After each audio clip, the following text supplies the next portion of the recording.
I guess I would feel a lot better if we weren't already at some highs. It's, you know, typically when you start to see certainly a global easing cycle from the central banks, that has, at least certainly in the recent history, lifted asset prices.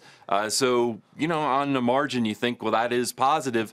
But the thing is, as you point out, we're already very close to highs. So we really haven't, or we're not in a position where we've, you know, sold off or we're in a sold off position. So in that sense, I get a little worried that, you know, I always think of the market as expectations, right? So we're still in, clearly we're pretty close to high. So expectations are fairly good despite all the things out there. But is the Fed like a superhero, or a mid-level superhero? Because I do wonder, Bill, if we are overstating its power, if everything in the world, stocks, bonds, gold, Bitcoin, Europe, housing, if everything is up and everybody just says, well, it's the Fed, are we overstating the real market power that it might have?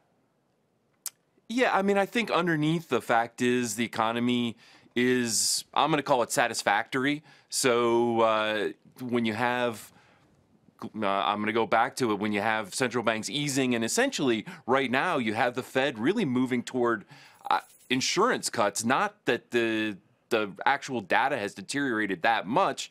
I do think that's part of what is driving things. Whether that's a superpower, probably not, really. If things were really falling apart, I think you really would see assets falling off because the fact is earnings would really collapse.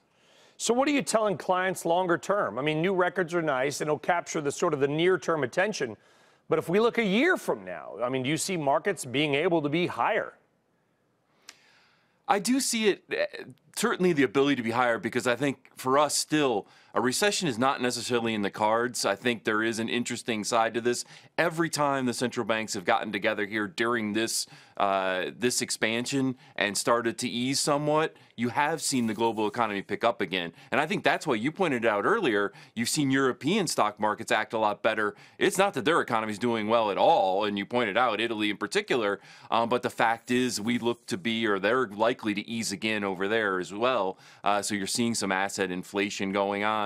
So I do think in the longer run, it still makes sense to stay positive, particularly in stocks relative to bonds, because bonds are already pricing in, you know, you got a 2% here in the U.S. on a 10-year. You're talking negative rates in Europe. So, you know, what are you going to do there? You know, you're guaranteed to lose money, essentially, at least on the, you know, collecting the coupon. I guess you can make money if it goes even more negative, right? Which is something that I never thought I'd say.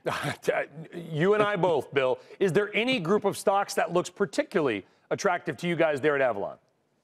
I mean, I think you still have to stick, because the safety stocks of the world are very expensive.